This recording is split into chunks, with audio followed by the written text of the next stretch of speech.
healthier than regular desserts? The answer in most cases is no. Vegan desserts are often promoted to be healthier and more natural than regular desserts. They boast using no ingredients like butter or eggs, while using things like fruit, nuts, and seeds. They might seem healthy on the surface, but let's take a deeper look and look at why they might not be the best choice for us.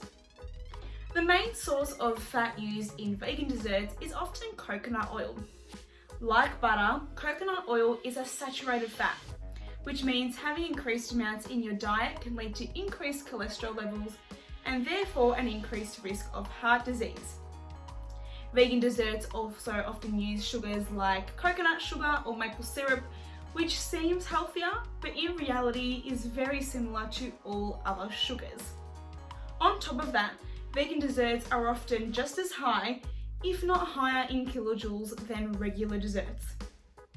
At the end of the day, desserts are a discretionary choice, and we should be limiting our consumption of them.